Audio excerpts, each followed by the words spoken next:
Hello students, last लेक्चरमध्ये आपण आपल्या लेक्चरचा पॅटर्न डिस्कस केला होता की पहिल्या पार्टमध्ये आपण काय करणार, जे प्रिव्हियस लेक्चर आहे त्याचं रिव्हिजन घेणार, मध्ये काय करणार, आपला जो मेन टॉपिक आहे त्याला कवर करणार, देन थर्ड पार्टमध्ये काय करणार, जो काही मेन टॉपिक आपण कवर केला आहे त्याचं रिव्हिजन घेणार, प्लस तुम्हाला काय करायचं आहे, लेक्चर संपल्यानंतर जो काही आपण लेक्चरमध्ये पार्ट कवर केला त्याचं रिव्हिजन करायचं आहे. होप सो तुम्ही प्रिव्हियस लेक्चरचं रिव्हिजन केलं असणार. आता रिव्हिजन करायची वेळ ही आपल्या सगळ्यांची सोबत आहे. सो लास्ट लेक्चरमध्ये काय बघितलं होतं आपण, नर्वस सिस्टीम बघितली.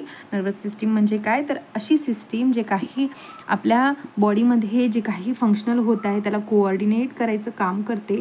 ते दोन पार्ट्समध्ये डिवाईड केलं आहे, ते सेंट्रल नर्वस सिस्टीम आणि पेरिफेरल नर्वस सिस्टीम. हे जे काही सिग्नल्स आहे, सिग्नलचे 3 टाईप्स बघितले.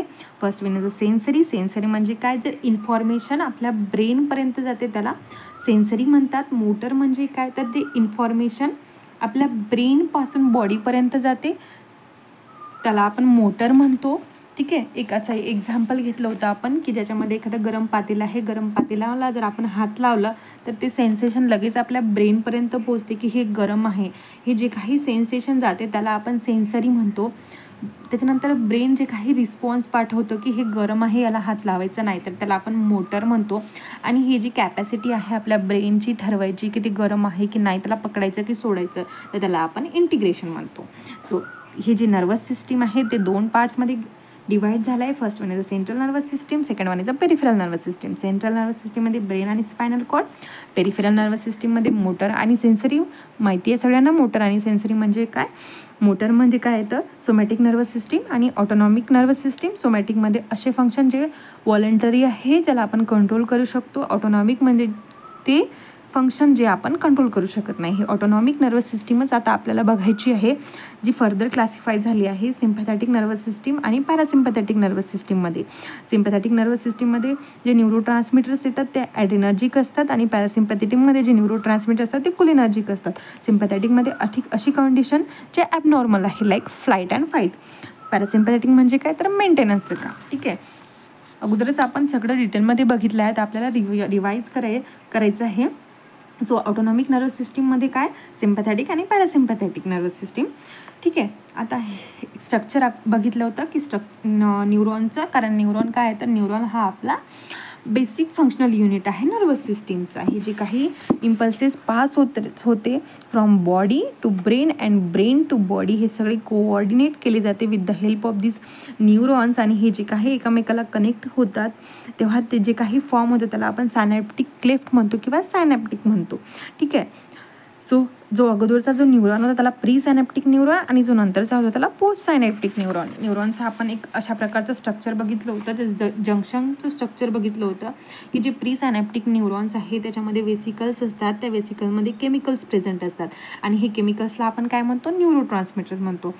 ॲड्रेनर्जिक आणि कोलिनर्जिक असे 2 न्यूरोट्रान्समीटरचे आपण पार्ट बघितले.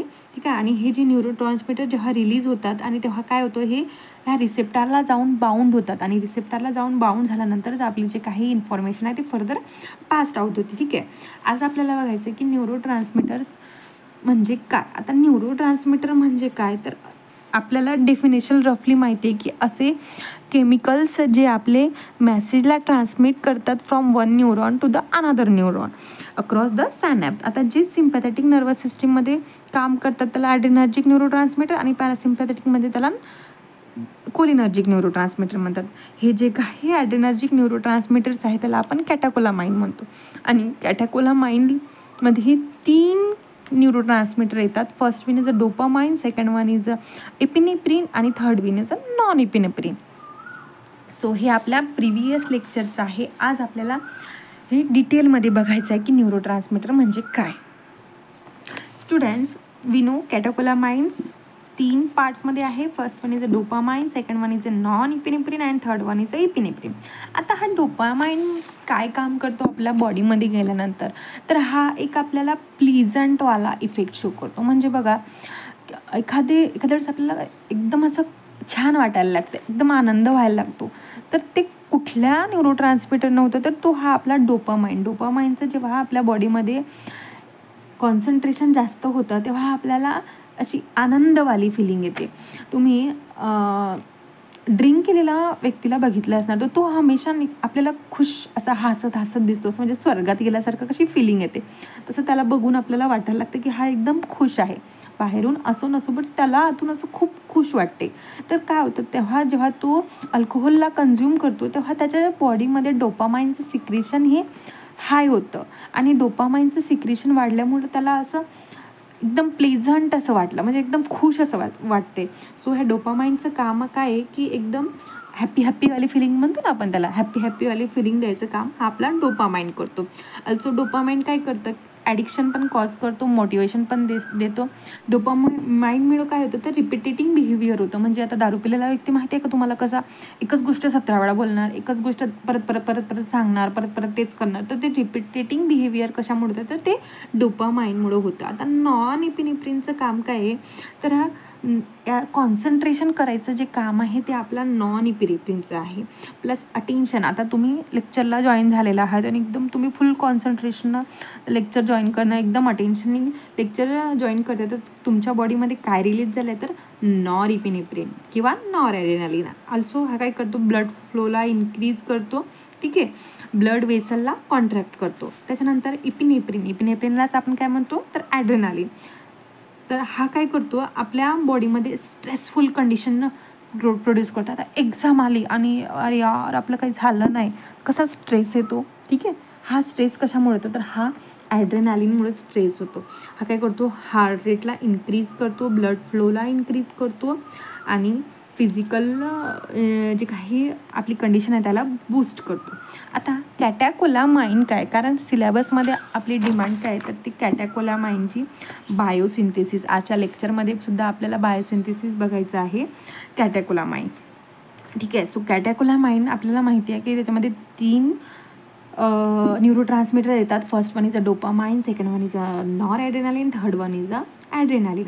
बट डिफाईन कसं करणं तर डिफाईन याला असं करायचं आहे की it is a monoamino neurotransmitter which contain a catechol ring. आता कॅटाकोल रिंग म्हणजे काय तर हे बघा इथं एक तुम्हाला रिंग दिसते की एक बेन्झीन आहे, त्याच्यामध्ये अल्टरनेटिव्ह अल्कोहोल जाऊन अटॅच झालेला आहे, म्हणजे 2 OH ग्रुप बट 1 आणि 2 पोझिशनमध्ये. आता याला आपण जर 1 कन्सिडर केलं तर आपण याला 2 म्हणूया. सो कॅटॅकोल रिंग म्हणजे काय तर अशी रिंग ज्याच्यामध्ये बेन्झीन रिंगला 2 अल्कोहोल अल्टरनेटिव्ह अटॅच आहेत. अरे हा कॅटॅकोल आहे, कॅटॅकोलामाइन म्हणजेच काय तर त्याला अमाइन अटॅच झाला आहे. सो इथे बघा एक असा अमाइन आपल्याला आपल्या स्ट्रक्चरमध्ये दिसते. आता बायोसिंथेसिस म्हणजे काय, बायोसिंथेसिस म्हणजे काय तर फॉर्मेशन. आता ह्या कॅटॅकोलामाइनचं फॉर्मेशन कसं होतं ते आपल्याला बघायचं आहे. आता ही एक अशी भली मोठी रिॲक्शन दिसते ज्याच्यामुळे आपले कॅटॅकोलामाइन फॉर्म होतात. बट डोंट वरी, तुम्हाला सांगितलं आहे की हा माझा फेवरेट सब्जेक्ट आहे आणि याला मी तुमचा फेवरेट करूनच सोडणार. सो एकदम सिम्पल वेमध्ये बघूया की बायोसिंथेसिस कसं होतं. आता हा एक केमिकल आहे, म्हणजे आपण त्याला प्रीकर्सर म्हणू शकतो जो आपला कॅटॅकोलामाइनला फॉर्म करतो.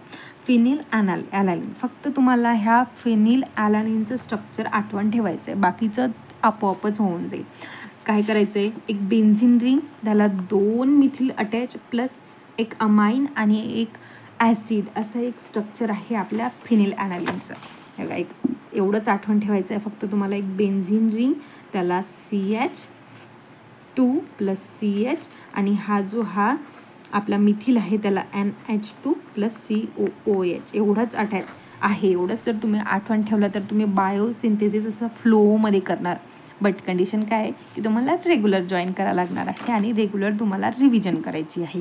सो हा जो फिनिल ॲलानिन आहे एवढं स्ट्रक्चर तुम्हाला आठवण ठेवायचं. इथून तुम्ही इझिली बायोसिंथेसिस लिहू शकणार. कसं बघूया. याला आपण काय म्हणतो प्रीकर्सर म्हणजे काय ज्याच्यापासून आपले कॅटॅकोलामाइन फॉर्म होतात. तर फिनिल ॲलानिन झालं तर हे फिनिल ॲलानिन अशा एखाद्या एन्झाईमसोबत रिॲक्ट होतो जो याला कन्वर्ट करतो टायरोसिनमध्ये. म्हणजे कुठला 2 एन्झाईम तर काय नाही करायचं, हा आपला इथलाच शब्द घ्यायचा, इथं ठेवायचा आणि तिथे फक्त एक नाव जोडायचा हायड्रॉक्झिलेज. तर तुमच्या एन्झाईमचं नाव तयार होणार. म्हणजेच काय फिनिल ॲलानिन हायड्रॉक्झिलेज. आता हायड्रॉक्झिलेज म्हणजे काय आपल्याला सगळ्यांना माहिती आहे की हायड्रोलिसिस म्हणजे काय there is a addition of water. आता हायड्रॉक्झिलेज आला म्हणजे OH कुठेतरी ॲड होणार, H2O कुठेतरी ॲड होणार. ठीक आहे, मग हा आपला फिनिल ॲनालिनचा स्ट्रक्चर ॲज इट इज राहतो. फक्त याच्या जो हा थर्ड पोझिशन आहे, म्हणजे हा एक फर्स्ट कार्बन, सेकंड आणि थर्ड कार्बनला एक OH जाऊन अटॅच होतो. बघा स्ट्रक्चर तुम्हाला सेम आहे. हे रेड पेननी बघा एक सर्कल केलं आहे की फक्त इथं काय तर इथं एक आपला अल्कोहोल जाऊन अटॅच झालेला आहे. So phenylalanine is converted into tyrosine with the help of enzyme phenylalanine hydroxylase. Clear आहे सगळ्यांना की फिनिल ॲनालिन हायड्रॉक्झिलेज हा काय करतो, आपल्या फिनिल ॲनालिनला कन्वर्ट करतो टायरोसिनमध्ये. आता हा टायरोसिन काय करतो, हा टायरोसिन हा आणखीन एका एन्झाईमसोबत रिॲक्ट होतो. आता हे एन्झाईमचं नाव कसं आठवण ठेवायचं, आपला याचं नाव आठवून ठेवलं आहे ह्या कंपाऊंडचं, हाच कंपाऊंडचं नाव घ्यायचं, इथं ठेवायचं आणि कुठला शब्द द्यायचा, हायड्रॉक्झिलेज. सेम हायड्रॉक्झिलेज इथे यूज केला, सेकंड वन इथे यूज करायचं. तर हायड्रॉक्झिलेज आपल्याला माहिती आहे काय करतं, हायड्रोलिसिस करतं. हायड्रोलिसिस म्हणजे काय, ॲडिशन ऑफ वॉटर. म्हणजेच काय तर इथं आणखीन एक अल्कोहोल जाऊन ॲड होणार. तर अल्कोहोल कुठं, तर लगेच जो आपला पहिला हा जो काही अल्कोहोल होता त्याच्या साईडला जाऊन अल्कोहोल अटॅच होता. तर का अटॅच होतो, कारण आपल्याला माहिती आहे जी आपली कॅटॅकोल रिंग आहे, कॅटॅकोल रिंगमध्ये काय असतं की बेन्झीन असते आणि अल्टरनेट OH ग्रुप प्रेझेंट असतो. सो आपल्याला OH ग्रुप अल्टरनेट पाहिजे, म्हणून विसरायचं नाही की जे काही आपला OH ग्रुप आहे तो अल्टरनेटच असणार, एका मागं एकच असणार. बाकीचं स्ट्रक्चर सेम आहे. म्हटलं होतं मी तुम्हाला की तुम्हाला फक्त फिनिल ॲनालिनचं लक्षात ठेवायचं आहे, बाकी सगळं ॲज इट इज आहे. तो हा जो काही कंपाऊंड फॉर्म होतो त्याला आपण डोपा म्हणतो. हा नावही तुम्ही इझिली ठेवू शकता, कारण डोपामाइनचा फॉर्मेशनसाठी काय यूज होतो तर डोपाचा. याचंच नाव काय 3,4 डायहायड्रॉक्सी फिनिल ॲनालिन. फिनिल ॲनालिनच आहे, बट काय 3 आणि 4 पोझिशनमध्ये काय तर 2 हायड्रॉक्सी ग्रुप आहे. आता प्लस याच्यामध्ये एका एन्झाईमचा अटॅक होतं. तर एन्झाईम कुठलं, परत डोपा घेतला, इथून उचलला, इथं ठेवला. आता इथं हायड्रॉक्सिलेज नाही, इथं आहे डिकार्बॉक्सिलेज. का तर आपला हा जो ॲसिड आहे त्याला आपल्याला रिमूव्ह करायचा. डिकार्बॉक्सिलेज म्हणजे काय, there is a removal of carbon dioxide CO2. हा इथं अटॅच केल्यानंतर काय होणार की हा CO2 निघून जाणार आणि हा हायड्रोजन काय होणार, इथं जाऊन बाउंड होणार. म्हणजे हा CH2 NH2 असं राहणार. आणि हे जे काही फॉर्म होतं हे तुमचं पहिलं कॅटॅकोलामाइन आहे, म्हणजेच काय तर पहिला आपला neurotransmitter that is dopamine. So म्हणूनच म्हटलं जाते की पहिला न्यूरोट्रान्समीटर कुठला फॉर्म होतो तर तो डोपामाइन फॉर्म होता. आता ह्या डोपामाइनपासूनच फर्दर आपला नॉरॲड्रेनालिन आणि ॲड्रेनालिन फॉर्म होणार. आता हे डोपामाइन काय करतो, हा आणखीन एका एन्झाईमसोबत रिॲक्ट करतो. कुठला तर डोपामाइन बीटा हायड्रॉक्झिलेज, म्हणजे बीटा पोझिशन. हे बघा हे आपली बीटा पोझिशन आहे. ह्या बीटा पोझिशनमध्ये काय होतं, एक हायड्रोलिसिस होतं. हायड्रोलिसिस म्हणजे काय, there is a addition of water, म्हणजे OH ग्रुपचा ॲडिशन होतं. हा काय होतं, हे बघा हा जो काही स्ट्रक्चर फॉर्म झाला ह्या स्ट्रक्चरला आपण काय नॉरइपिनेफ्रिन किंवा नॉरॲड्रेनालिन म्हणतो. हा झाला आपला सेकंड न्यूरोट्रान्समीटर. आणि याच्याचपासून काय होतं, आपला थर्ड न्यूरोट्रान्समीटर फॉर्म होतं with the help of enzyme phenylethanolamine and methyltransferase. म्हणजे काय, इथं फक्त आपल्याला एक मिथिल ग्रुप पाहिजे, म्हणून याचं नाव काय आहे एन मिथिल ट्रान्सफरेज. यांच्या साईडला आपल्याला काय पाहिजे तर मिथिल पाहिजे. हे बघा स्ट्रक्चर सेम आहे, फक्त काय तर इथे एक आपला CH3 ॲड झाला आणि हा कंपाऊंड कुठला आपला तर इपिनेफ्रिन किंवा ॲड्रेनालिन आहे. सो आपल्याला हे बघा स्ट्रक्चर सगळ्यांचं सेम आहे, फक्त थोडेफार चेंजेस आहे. चेंजेस कुठले कुठले मी हायलाईट केले आहे. आठवण काय ठेवायचं आहे, फक्त फिनिलॅनालिन आठवण ठेवायचं आहे. त्याच्यानंतर जे काही कंपाऊंड फॉर्म होणार त्याचे तुम्हाला नाव आठवण ठेवायचे आहे. का तर त्या नावावरूनच आपल्या एन्झाईमचं नाव आहे. सो नाव आठवण ठेवणं खूप खूप खूप इम्पॉर्टंट आहे. So first one is a phenylalanine react होतं फिनिल ॲनालिन हायड्रॉक्झिलेज आणि एक OH ॲड होतं.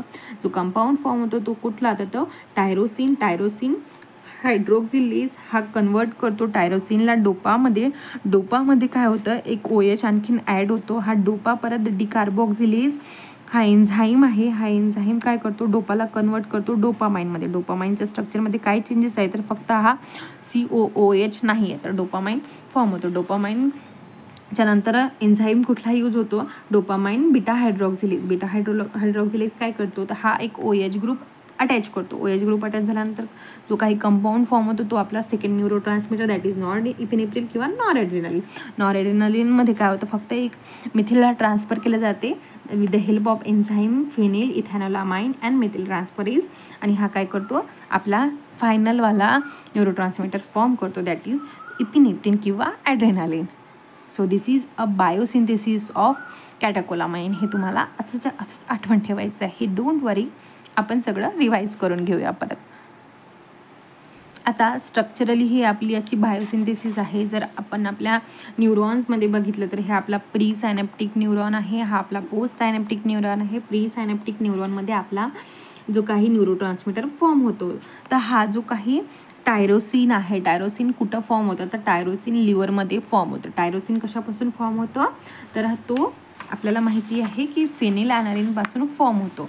हा आपला फेनिलॅनालिन, याच्यापासून आपला टायरोसिन फॉर्म होतं लिव्हरमध्ये. त्याच्यानंतर हा टायरोसिन हा आपला न्यूरॉनमध्ये जातो. तर न्यूरॉनच्या जे काही सेल्स आहे त्याच्यामध्येच ही बाकीची रिॲक्शन कॅरीड आउट होते. त्याच्यामध्ये आपला टायरोसिन कन्वर्ट होतो डोपा कन्वर्ट होतो डोपामाइनमध्ये, डोपामाइन कन्वर्ट होतो नॉरएड्रेनालिनमध्ये, अँड देन नॉरएड्रेनालिन कन्वर्ट होतं ॲड्रेनालिनमध्ये. कुठले जे काही सिग्नल्स आहे, न्यूरो ट्रान्समीटर्स आहे, ते कॅरीड होतात with the help of this noradrenaline. आणि कुठल्या कंडिशनमध्ये सिग्नल पास होते with the help of adrenaline. So ह्या वेसिकल्समध्ये जे काही स्टोअर होतं ते असतं आपलं नॉरएड्रेनालिन. आता जेव्हा सिग्नल येतं तेव्हा काय होतं, हे नॉरएड्रेनालिन ह्या वेसिकल्समधून बाहेर निघतं. बाहेर निघाल्यानंतर ते ह्या सायनॅप्टिक क्लेफ्टमध्ये जातं. तर ते फ्री फॉर्ममध्ये होतं आणि फ्री फॉर्ममध्ये आल्यानंतर ते इथे जे काही पोस्ट सायनॅप्टिक न्यूरॉन्स आहे त्याच्या जे रिसेप्टारला जाऊन बाउंड होतो आणि फर्दर आपली सिग्नल पास होते. So this is a synthesis and release of neuro transmitter. Hope so तुम्हाला कळले असणार की नेमकं सिंथेसिस कशी होतं. नेक्स्ट व्हिडिओमध्ये आपण कॅटाबॉलिझम बघणार आहोत. आता तुम्हाला होमवर्क काय, तर होमवर्क एवढाच आहे की व्हिडिओ संपला की तुम्हाला बुक आणि पेन घेऊन बसायचं आहे आणि जे काही आपल्या लेक्चरमध्ये कवर झालं आहे, जे काही स्ट्रक्चर तुम्हाला जसे तुटके फुटके आठवत असणार तसे तुम्हाला लिहून बघायचे आहे. मग ते बरोबर असो की नसो, फक्त तुम्हाला लिहून काढायचं आहे. एकदा लिहून काढा आणि चेक करा बरोबर आहे की नाही आहे. बाकीचं आपण करूया सोबतच. सो आजच्या व्हिडिओमध्ये आपण काय बघितलं आहे, आपण बघितलं आपले आयड्रोनर्जिक न्यूरो ट्रान्समीटर्स. त्याला आपण काय म्हणतो, कॅटेकोलामाइन. कॅटेकोलामाइन्स 3 असतात. First one is dopamine, epinephrine and noradrenaline. Dopamine मग कशासाठी यूज होतो, डोपामाइन आपल्याला काय देतो, प्लीझंट इफेक्ट देतो. नॉरएड्रेनालिन काय देतो, तर हा आपल्याला कॉन्सन्ट्रेशन अटेन्शनवाली फिलिंग देतो. इपिनेफ्रिन काय करतं, तो आपल्याला स्ट्रेसवाली फिलिंग देतं. कॅटेकोलामाइन्स मध्ये काय असतं, तर एक कॅटेकोला रिंग असते प्लस अमाइन्स असतो. बायोसिंथेसिस कशी होते ती आपण बघितली आहे. आपली एक चेन बघितली बायोसिंथेसिसची की प्रिकर्सर कुठला आहे, तर फेनिलॅनालिन आहे. फेनिलॅनालिन सोबत रिॲक्ट कोण होतं, तर फिनिल ॲलालिन हायड्रॉक्सिलिज. हायड्रॉक्सिलिज काय करतो, तर हा स्ट्रक्चरमध्ये एक OH ग्रुप ॲड करतो. हे बघा, फक्त हे स्ट्रक्चर तुम्हाला आठवण ठेवायचं आहे. बेन्झिन रिंग CH2CH, CHला अटॅच आहे NH2COOH. आणि फक्त इथं काय होतं की थर्ड पोझिशनला, म्हणजे हा फर्स्ट सेकंड थर्ड पोझिशनला एक OH अटॅच होतं. त्याच्यानंतर डोपामध्ये काय, तर 4th पोझिशनमध्ये एक OH अटॅच आहे. आणि एन्झाईम कुठलं, ट्रायोसिन हायड्रॉक्सिलेज. नाव माहिती आहे तुम्हाला, कसं आठवण ठेवायचं आहे की हा जो प्रिव्हियस कंपाऊंड आहे त्याचंच नाव उचलायचं आहे आणि इथं ठेवायचं आहे. आणि फक्त ॲड काय करायचं आहे, तर हायड्रॉक्सिलेज. इथं काय यालाच उचलायचं, इथं ठेवायचं आणि ॲड काय करायचं, डिकार्बोक्सिलेज. हा डोपा काय करतो, डोपामाइन फॉर्म करतो. कसा फॉर्म करतो, तर हा COOH रिमूव्ह होतं. ह्या स्ट्रक्चरमध्ये बघा सेम आहे, फक्त COOH नाही आहे. डोपामाइनपासून काय फॉर्म होतं, तर नॉरएपिनेफ्रिन किंवा नॉरएड्रेनालिन फॉर्म होतं. स्ट्रक्चर हे सेम आहे, बट चेंज काय आहे की ह्या बीटा पोझिशनमध्ये काय आहे, तर आपला एक OH ग्रुप ॲड झाला आहे. आणि एन्झाईम कोणता, तर डोपामाइन बीटा हायड्रॉक्सिलेज. आणि नॉरएड्रेनालिन किंवा नॉरएपिनेफ्रिनपासून आपला ॲड्रेनालिन किंवा इपिनेफ्रिन फॉर्म होतं. आणि स्ट्रक्चरमध्ये काय आहे, तर फक्त एक मिथिल ग्रुप ॲड झालेला आहे. त्याची नोट्स ही तुम्हाला अवेलेबल होणार आपल्या टेलिग्राम चॅनलवरती. चॅनलची लिंक ही तुम्हाला डिस्क्रिप्शन बॉक्समध्ये दिलेली आहे. आणि हां, पॅटर्न आवडला असेल तर लाईक नक्की करा, प्लस सबस्क्राईब करायला विसरू नका आणि बेल आयकॉनसुद्धा प्रेस करायला विसरू नका, सो दॅट नेक्स्ट व्हिडिओची लिंक ही ऑटोमॅटिक तुमच्या यूट्यूब चॅनलवरती अवेलेबल होणार.